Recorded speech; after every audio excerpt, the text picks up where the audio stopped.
Bueno, en el día de hoy estamos con el compañero Daniel Tano Marini. Y hoy vamos a recordar una fecha no, una acción, un hecho, un suceso que nos llega a todos los argentinos al corazón. Porque hoy vamos a hablar de nuestras Malvinas. ¿Qué tal, Daniel? ¿Cómo andás?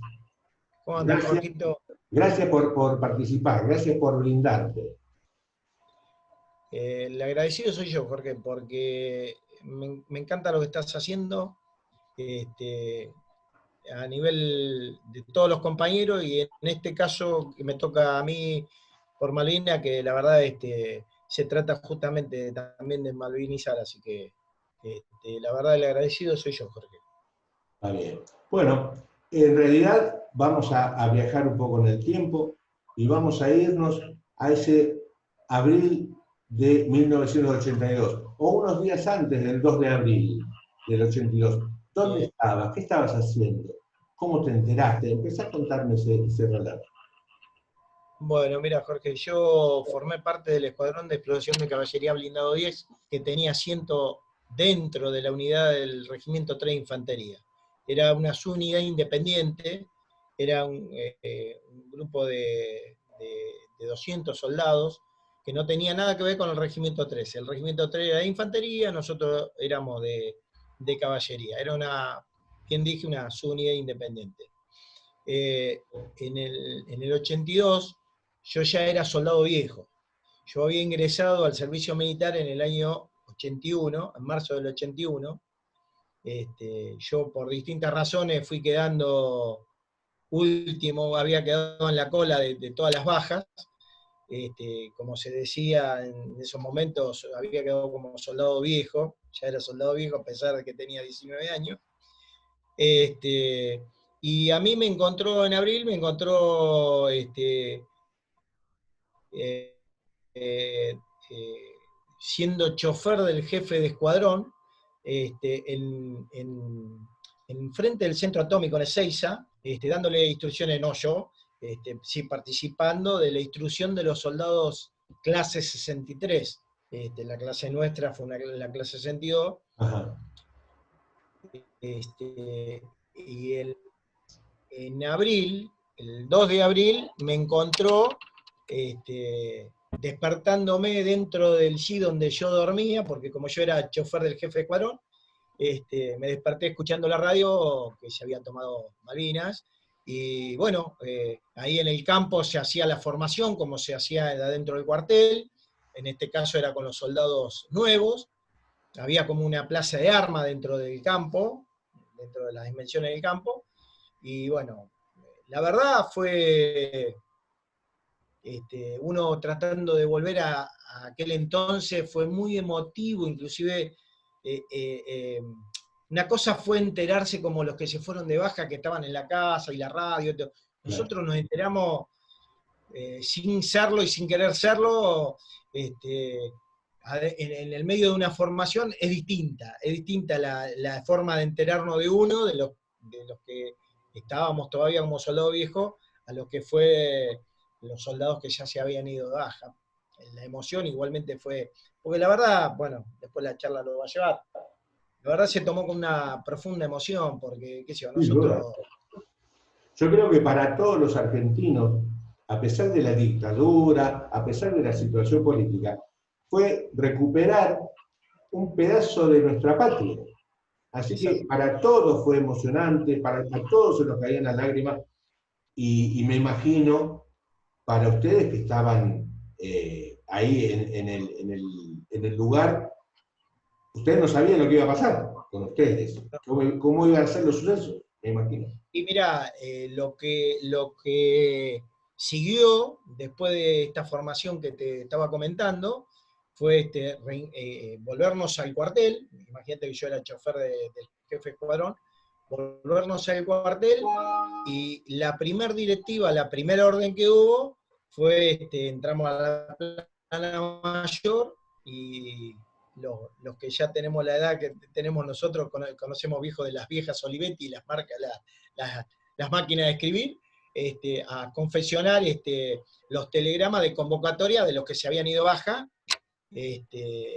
para que se reincorporen al cuartel y tratar de que la unidad trate de conformar la cantidad de veteranos necesarios para cubrir la expectativa que la 10ª Brigada le pedía al escuadrón, ¿no? Empezamos a confeccionar, ahí hay algo que también me llena de orgullo, ya empiezo a quebrarme,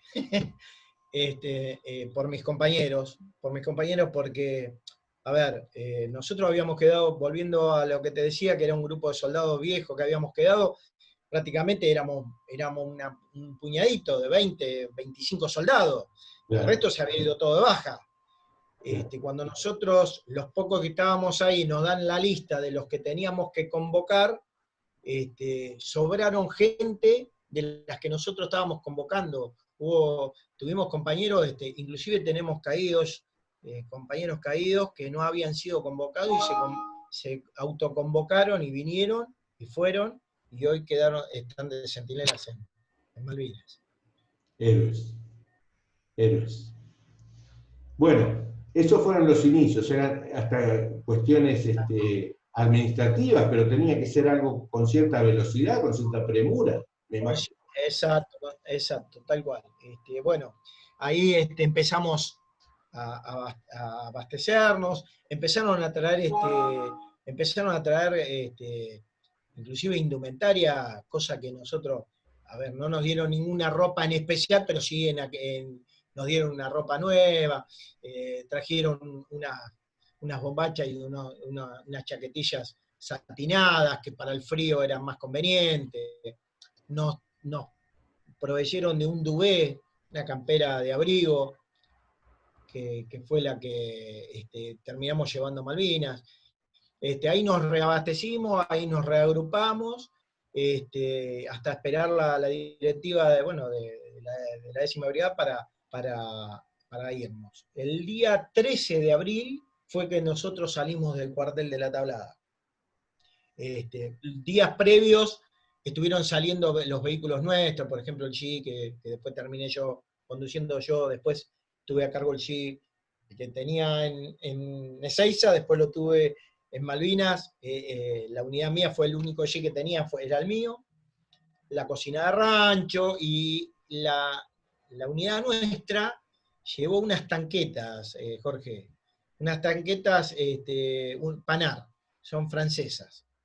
No son a oruga, son con neumático, con cubiertas, que en realidad, la verdad, fue una mala estrategia por no conocer el terreno. Después allá no se utilizaron.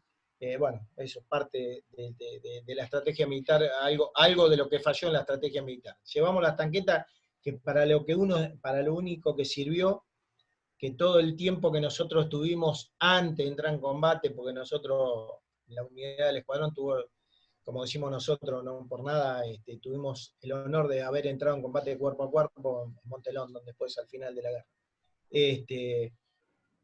Antes de entrar en combate, antes de llegar a entrar en combate, la tanqueta las teníamos en la zona nuestra. Nosotros, cuando llegamos a Malvinas, lo primero que hicimos fue, llegamos de madrugada, en 3 tandas diferentes.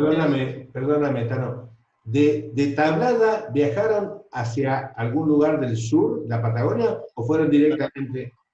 No, está bien, me salté esa parte, sí. Sí, nosotros de Tablada fuimos a Palomar, de Palomar fuimos a Río Gallego. De Río Gallego estuvimos un día y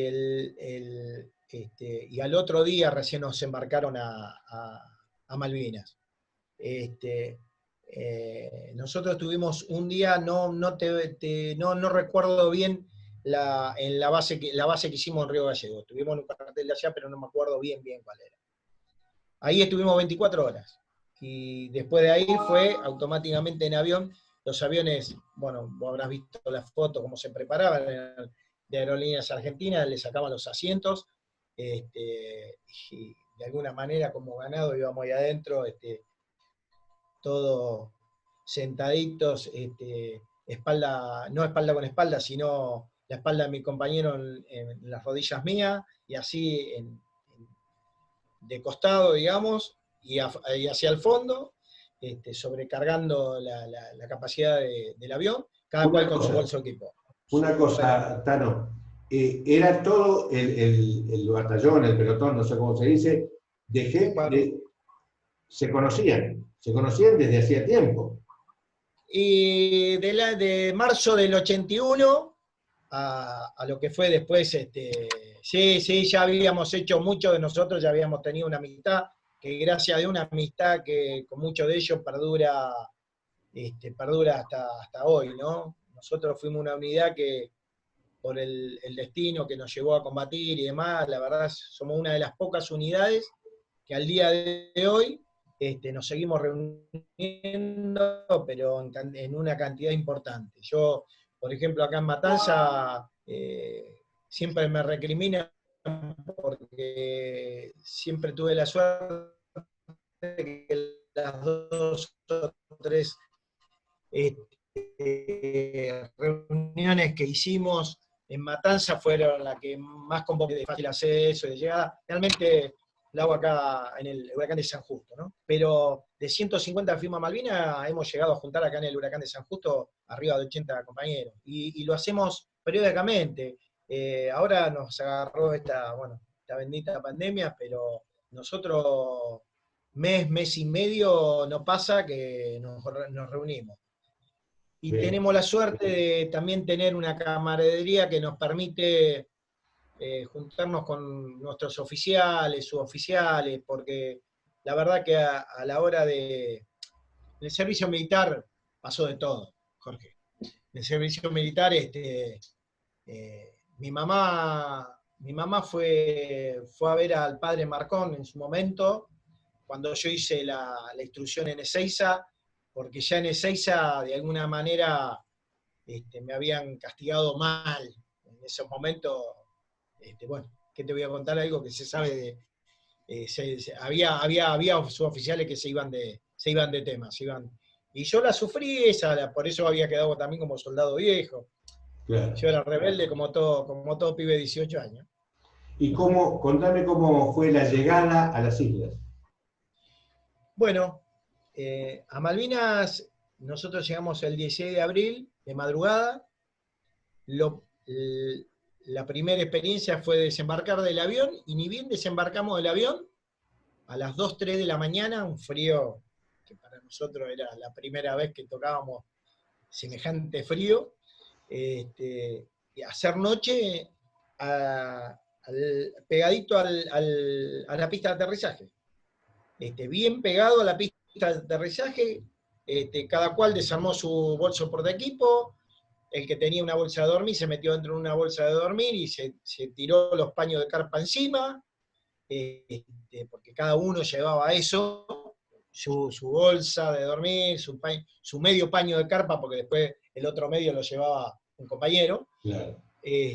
Así hicimos noche, en frío, Jorge, que no se puede explicar. Así hicimos noche, cuando nos hicieron Diana 4 o 5 de la mañana, no, más tarde, ahí empezamos a emprender el camino hacia lo que fue después donde estuvimos la mayor cantidad de tiempo el escuadrón nosotros, que fue pasando el pueblo. De lo que fue del aeropuerto viejo, porque ahora no está más ese aeropuerto, están usando el otro, Montplis, que le llaman ahora. Del aeropuerto a donde nosotros hicimos base, había un portaequipo, tenía el tamaño casi que nos superaba a nosotros, creo que algo de 30 y pico, 40 kilos pesaba ese bolso. Hasta, ya te digo, nosotros hicimos base afuera, nosotros cruzamos el pueblo, y a las afueras del pueblo, a donde termina una bahía, enfrente nuestro estaba el viejo cuartel de los Royal Marine, que nos cambiaba un puentecito que había. Era al final de la bahía, ni bien terminas Puerto Argentino. Si vos mirás del mapa, te das cuenta dónde termina la bahía, ahí nomás hicimos base nosotros, el escuadrón. Hicimos el primer operativo nuestro fue armar carpas ahí nomás, hasta el 1 de mayo, que empezó realmente Claro, la guerra, ¿no? claro. A las 5:40 de la mañana, cuando empieza el bombardeo en, en el aeropuerto, que empiezan a bombardear el aeropuerto.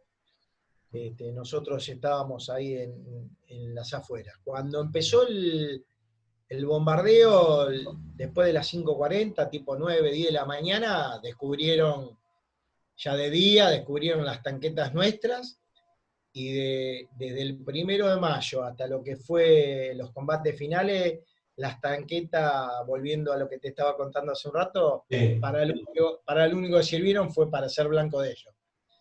Porque lamentablemente a la hora del combate se tuvieron que replegar para el pueblo. Hubo una parte del escuadrón, nuestro escuadrón al momento del combate se dividió en 3, 4 fracciones, ¿viste? Un grupo fuimos para London, otro grupo fue para Dos Hermanas, y el grupo de las tanquetas con el mayor se fue para darle seguridad a lo que era el pueblo, porque como no servían para trepar ni para nada, ya te digo, era todo ese tiempo, del 1 de mayo al 10 de junio, fuimos objeto de bombardeo permanente, tanto de día como de noche, de día aviación y de noche naval, aunque de día también naval nos venía a espalda nuestra. ¿Y ustedes tenían información, sabían lo que estaba sucediendo, cómo iba la guerra? ¿Sabían? Mirá, nosotros nos informábamos por radio, gran mayoría, al menos te hablo de mi unidad, yo en todo ese tiempo previo al combate final, al ser chofer del jefe de escuadrón, yo tenía la radio del escuadrón montada dentro del Jeep. Y al pie del Jeep, a las afueras del Jeep, yo tengo en mi Facebook, que le puse la piedra salvadora, era mi lugar mi carpa, vendría a ser abajo de una piedra. Yo salía, tomaba las alertas del Jeep y bajaba y las repartía en el teléfono de campaña, que alguno lo conocerá, que se le daba cuerda, y a través del cable del otro lado, de punta a punta, se prendía una luz y recibía la alerta que yo por ahí le daba, la alerta que yo venía recibiendo. Ananá Tiburón, que era ataque naval, o alerta roja, alerta naranja, o lo que fuese. Con esa radio, te conté lo de la radio porque el cableado de la radio, porque yo no era radiooperador, pero tenía 2 radiooperadores cercanos a mí. Y ellos, con su experiencia, porque uno de ellos era radioaficionado y demás, le dábamos vuelta a una radio espica que teníamos y le usábamos antena y recibíamos mucha información de Radio Carve. ¿De radio? Radio Carve, Uruguay. Ah, Carve, mira, sí. uruguaya, creo que es uruguaya. La verdad, recibíamos más información desde ahí que de la del propio mando nuestro, porque estamos en una situación de combate, de guerra. En realidad había cosas que se ocultaban, que uno, más allá del dolor de que te estén ocultando algo, también la tenés que interpretar por el lado de la autoestima. Había cosas que, al menos lo que nos decían, que se ocultaban, o que se decía lo que se decía, pero no era por una cuestión de no bajar la autoestima, porque la verdad la teníamos muy, muy golpeada. ¿Y cómo estaba el ambiente? ¿Había euforia? ¿Cuáles eran los sentimientos? Había euforia, había ganas. A pesar de la edad, de la corta edad, llegás a un momento que ya extrañás mucho a la familia, todo, pero, a ver, si no entras en situación, te comen. Por supuesto, nosotros tenemos anécdotas de compañeros que por ahí entraban en crisis, porque empezás a extrañar, porque empezás a ver, a chocarte con la realidad. Cuando ves lo que me pasaba a mí, ir seguido al pueblo y llegar llegar al hospital de campaña y encontrarte con compañeros mutilados, que por ahí no eran de mi unidad, porque la verdad mi unidad, la primer baja la tuvimos en Montelondo, pasado el 10 de junio, la primer baja. A pesar de que vinimos recibiendo todo ese tiempo previo, como te iba contando, los bombardeos naval y aéreos durante el día, la verdad, la primer baja, los primeros días lo tuvimos cuando entramos en combate en Londres.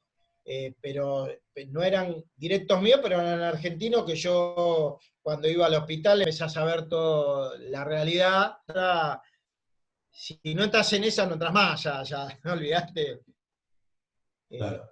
Y la euforia, sí, ya, al contrario, la ansiedad de querer entrar ya, hoy quería entrar en combate, dale, no, vengan. Claro. Sacás fuerza de donde no la tenés, ¿no? Fuerza y coraje. Ustedes no estaban al tanto de cuándo iba a ser el desembarco de los ingleses, o no tenían idea. Mañana, pasado, no. No, Jorge, pero fue, ahí eso sí no se pudo ocultar porque, a ver, de donde fue el desembarco a donde estábamos nosotros, creo sin equivocarme, sin temor a equivocarme, que de Darwin a donde estamos nosotros creo que hay unos 60 kilómetros, pero al momento de que ellos empezaron a hacer pie, en el caso mío en particular, al ser radio operador ahí, inclusive uno de los ataques cuando la Fuerza Aérea nuestra empezó a tomar contacto de pleno, cuando ellos empiezan a desembarcar, esa fragata que se ven en muchas imágenes que se parte al medio y en la noche de los impactos habían sido a la mañana, pero a la noche cuando la fragata termina de quebrarse y hundirse y la explosión, iluminó prácticamente toda la isla, más allá de los kilómetros que había de distancia. Y por supuesto que cuando ellos tocaron tierra, sí, nosotros, o sea, previamente, la pregunta me parece que yo me voy de tema. Previamente a como vos preguntaste, no, claro, más vale, no teníamos, más allá que la información que veníamos recibiendo, como te dije antes, de Radio Carve, y algunas cuestiones que salían en los periódicos nuestros, acá, que después se repercutían, y algunas cosas que tiraban en la radio, que por ahí no eran tal, pero estaban hechas en base a lo que te dije, a tratar de que nosotros como tropia, por la propia tropa, no baje la autoestima, y bueno. Hasta que llegó el momento, y en algún momento les dijeron, hay que movilizarse. Exacto. ¿Cómo fue ese momento? Y eso fue la noche del 10, que bueno, ahí tuvimos también la tristeza en el sentido de decir, de separarnos, ¿viste? De empezar a armar, a disgregar la unidad del escuadrón para que unos vayan para un lado, otros vayan para el otro. Los dividieron en 4. En 3, 4 fracciones, sí. Algunos cuidando las posiciones, otros yendo a Montelondon, otro para el lado de Dos Hermanas. Y ahí empieza el despedirte entre los compañeros, en intercambiarnos alguna carta. Perdón. Para que aquel que volviera le diera a nuestros familiares. El hecho de no saber quién venía, quién volvía, quién no volvía, si nos volvíamos a reencontrar. Yo le di la carta a un compañero, el otro compañero me dio una carta a mí, y no sabés quién de los dos volvía o si no volvíamos ninguno de los dos. Y bueno, y hasta el momento que también empezamos a sentir nuestras propias bajas. porque nosotros cuando se va para Monte London, empezamos a tener las bajas que tuvimos, que fueron 6, no fueron todas en el mismo momento, fueron en distintos momentos. La primera baja a nosotros nos dolió muchísimo porque fue un sargento primero que era comando, sargento primero Ron, que por ser comando tenía esa impronta, ese milico adentro, pero ese milico bueno, ese milico que por ahí en el servicio militar, en vez de castigarte, no dejándote ver a un familiar, por ahí te metía dentro de la cuadra, te hacía bajar los pantalones y te agarraba una hojota y, perdonando la expresión, te dejaba el culo bordó de hojotazos en el culo, pero automáticamente te hacía vestir de franco y te mandaba que vos vayas a ver a tu familiar. Claro. No era un castigo, bueno, esa fue la... A ver, yo te hablo en lo personal, ¿no? Creo que la mayoría, porque de esto lo hablamos siempre, a la mayoría nos pegó por ser la primera baja y por ser quien fue. ¿Y cómo fue? Mirá, él, yo no estaba cercano a él, pero él respondía a un teniente, al teniente Bertolini, que era de la primera sesión, y cuando él, todo esto tiene te voy a contar después de cómo, después que a los años yo me encuentro con el herido, que es el Beto Altieri, el que recibió el casco ahora hace poquito de Inglaterra, que lo subastaban, no sé si lo escuchaste. Sí. Bueno, el Betito Altieri es el soldado por el cual el sargento Ron falleció. Porque era del Regimiento 7, nosotros habíamos ido a ayudar el repliegue del Regimiento 7, porque el Regimiento 7 en Monte London lo sorprendieron prácticamente durmiendo. Ellos se despertaron, el ataque en London empezó porque un inglés pisó una mina, y ahí descubrieron que ellos se estaban acercando, y ahí empezó la debacle, como quien diría, ahí empezó el ataque. Y volviendo a Ron, cuando van llegando a las posiciones del Regimiento 7, que ya habían sufrido los ataques cuerpo a cuerpo y los bombardeos a las posiciones del Regimiento 7, empezaron a haber un centenar de heridos. Y Ron escuchó que estaban estos heridos y le pide la orden que el teniente lo autorice a bajar, a ver quiénes eran. El miedo era de que fuesen infiltrados, comandos infiltrados, que manejaran el idioma y que estuvieran ahí de señuelo para caer en una emboscada. Entonces, el teniente no lo autorizó, y él, por su impronta, por su forma de ser, por lo que te dije hace un ratito, por ser comando y él estar convencido y tranquilo de lo que iba a hacer, bajó desobedeciendo órdenes. Y en la misma posición que generalmente dicen, bueno, cuando te dan la preparación, te dicen es casi imposible que vuelva a caer una bomba en el mismo lugar. Bueno, en el caso de él, no fue el caso de él. Él bajó a ayudar a los heridos del Regimiento 7 y prácticamente le toma un mortero, una munición de mortero, prácticamente lo agarra de pleno, porque realmente cuando se recuperó el cadáver de él estaba muy mal estado. Esa fue la primera baja, la más dolorosa. Y después fueron viniendo las otras 5, que también hay, entre los 5 tenemos un sargento Cabrera, que mucho se habla de heroísmo y demás. Viste que se habla mucho del soldado Poltroneri. El soldado Poltroneri, que es el soldado que tiene la condecoración más alta del ejército. Entre nosotros hay mucha también discrepancia con eso, porque hay compañeros que no dicen lo mismo, pero bueno, aparte no quiero entrar en un debate con eso. Pero sí nosotros tuvimos un sargento que hizo lo que dicen que hizo Walter Raleigh. Sargento, siendo él el jefe, el que estaba al mando de ese grupo, le pidió a sus soldados que se replegaran y él solo se quedó conteniendo al enemigo para que los soldados de él se pudieran replegar, Sargento Cabrera. Y así otra de las bajas que tuvimos con él.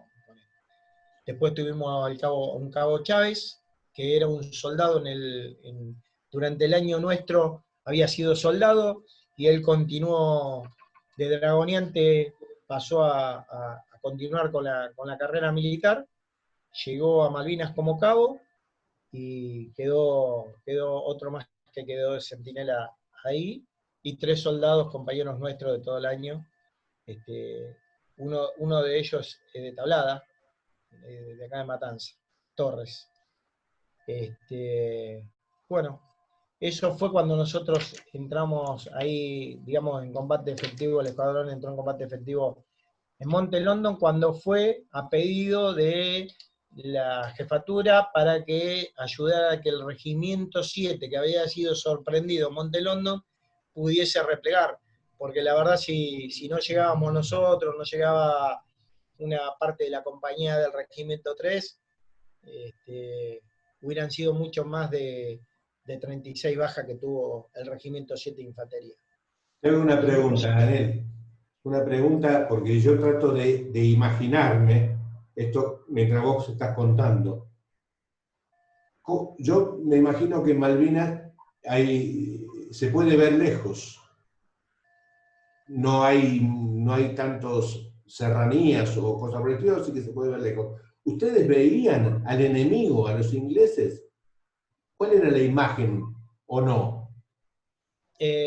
Mirá, de noche por supuesto no, salvo vos podías tener un parámetro con las balas trazantes.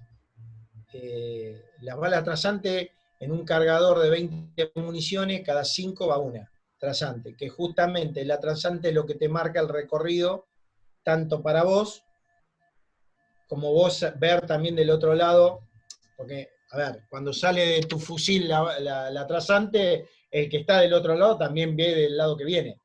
Claro.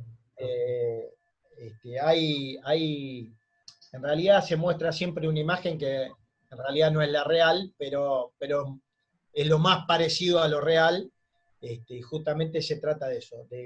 Ahora de día, sí, de día vos los tenías ahí. En el caso, por ejemplo, a mí me quedó muy grabado la posición de muchos compañeros nuestros que habían ido más allá de nosotros, del grupo que yo me quedé, había aproximado más allá, más cercano a Monte London, y yo me quedé en una posición más atrás, cuando empezaron a batir zona, porque hubo un momento que prácticamente nosotros nos quedamos para el último, el escuadrón y 1 o 2 unidades más, conteniendo a lo que se venía, porque el regimiento 7 parte se pudo replegar, y los que fuimos quedando para atrás, más al frente, fuimos nosotros. Al punto de que por ejemplo, cuando llegamos nosotros adentro del pueblo, ya teníamos ingleses adentro. O sea, como que nos superaron y llegaron los ingleses y se había firmado, que fue el 14, se había firmado el cese de actividad, el alto al fuego, y nosotros todavía estábamos llegando del monte, que inclusive tuvieron que salir del pueblo a buscarnos a nosotros como diciendo, no tiren porque ya están acá, ya están acá. ¿Se dio en tu escuadrón, perdón, se dio en tu escuadrón alguna lucha así de cercanía, muy cerca o cuerpo a cuerpo? ¿Se dio? Se dio, Jorge. Yo en algún momento vamos a tener la oportunidad, te voy a entregar un libro que hizo nuestro jefe de escuadrón. Nuestro segundo jefe de escuadrón, jefe al momento de entrar al combate. Hubo cuerpo a cuerpo, los teníamos ahí a 20 metros. así fue. Tal es así que nuestro escuadrón era el Escuadrón de Caballería Blindado 10. Al momento de terminar el combate y tener el reconocimiento al combate y ser una de las unidades reconocidas por el enemigo, por los ingleses, pasó a ser el 1 de caballería. Del 10 pasó a ser el 1, inclusive porque en la historia de la caballería había sido la única unidad que había tenido combate efectivo cuerpo a cuerpo.